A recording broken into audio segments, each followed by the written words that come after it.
if you think a white collar job is safe, wait until you hear what the McKinsey CEO just announced.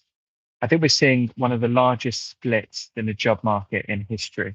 On the one side, we've got someone like McKinsey, who at the moment, 25% of their workforce is AI agents. On the other side, we can't find enough humans to build the data centers, houses, all of these things to house AI. A really interesting moment to watch this video if you're trying to find your place in the job market in 2026. I'm going to break down 3 big news stories and what that means for you in your career.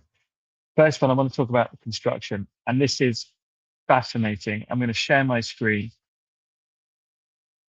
and a lot of construction workers have been retiring. Loads. The chronic labour gap, UK, US, all over the world. It's a really interesting thing. The demand for construction workers is increasing. Roles are on the rise across Europe, UK, US.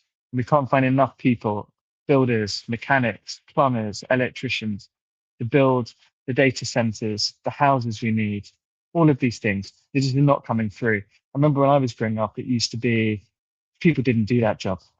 You just weren't doing it. You know, people were like being told you've got to go to uni.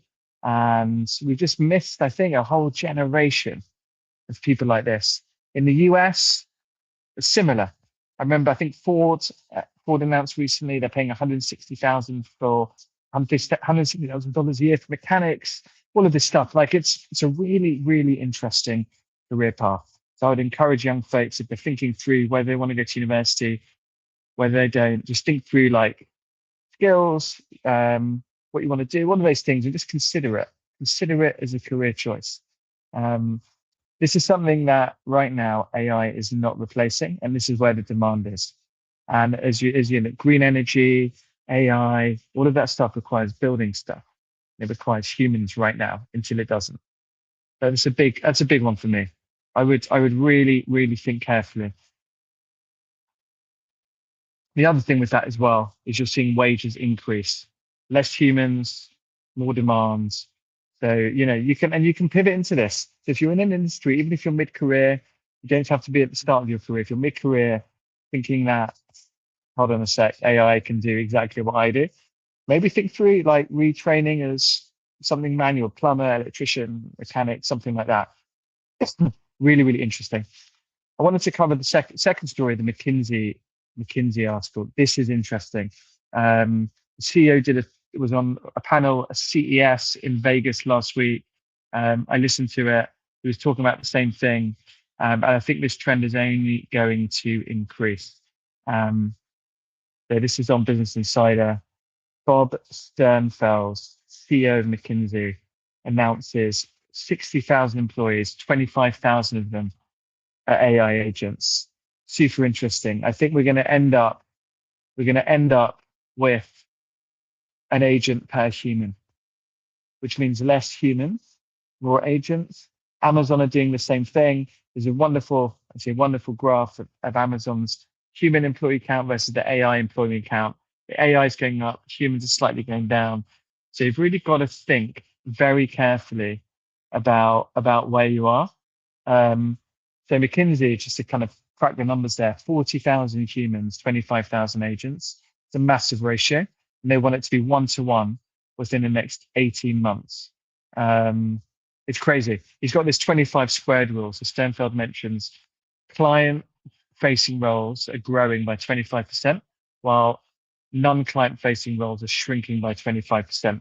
So if you're in the back office support functions, I think this is a bit of a wake-up call for you.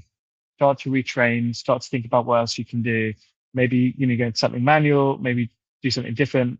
Maybe just go upskill, take ownership of your learning, of your career. Don't wait to be made redundant, outsourced.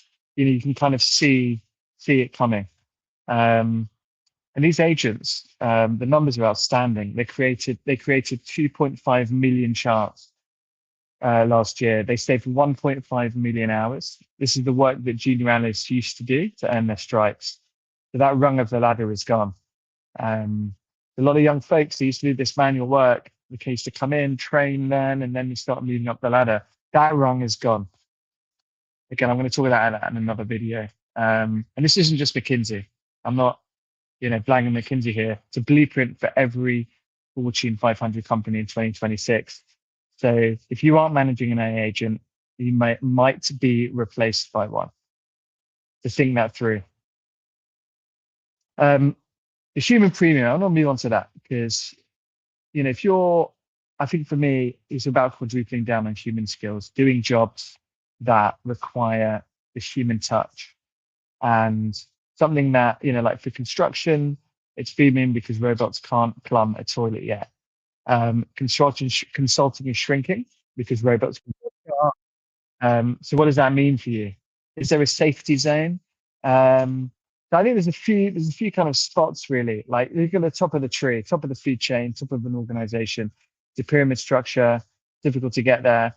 But you look at the work, it's complex, strategy, relationships, front office stuff like McKinsey, they're increasing their client-facing roles. This is about human stuff. It's about your ability to build relationships, make friendships, be be yeah, be consultative, be creative, things like that. Um, and then all very physical jobs, traders, healthcare, things we talked about at the beginning of the video, currently AI can't do. So the middle manager is the danger zone right now. So start to think through if that's where you're at right now, where can you start to transition and move to? If you're getting your resume together, stop listing time management or Excel skills. These things can be done by AI. Start thinking like what matters now: judgment, aspirations, creativity, communications, networking, things like this. Sternfels, the CEO of McKinsey, said it himself. AI can predict, but it can't dream or judge.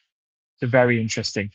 Other point on this is the hybrid manager. I think that's going to start to grow now. One of the most valuable employees in 26 are the ones who can bridge that gap.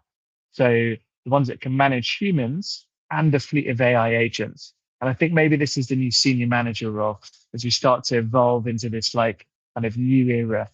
So for me, like what you can do, I think just do a little audit of your week. 50% of your work is synthesis and summary. You might be vulnerable. Start shifting into something around stakeholder management, strategy, complex problem solving, creativity, things like that. Really interesting. So start to think through that. Don't wait until the market disappears. Okay. So I think either get hands on with the physical world. If you're starting to enter the workforce, or if you're advising a young person, really think through the options. Don't hark back to when I was growing up or when I was at university and things like that. The world has changed now, very different. You want to start to think through where you can really build a career. And also, if you're young in your 20s, go collect experiences, go try stuff. So much value in trying things in the 20s. The road is very long when you're working for a long time. Don't be afraid to go try things. You don't have to decide what you want to do for the rest of your life the minute you finish university or finish school. So think through that. Make some plans. Go speak to people, and go hard. Go hard. Thank you so much. Hope that's useful. Don't forget to subscribe. I'd love to hear your thoughts. Please share them in the comments. See you soon.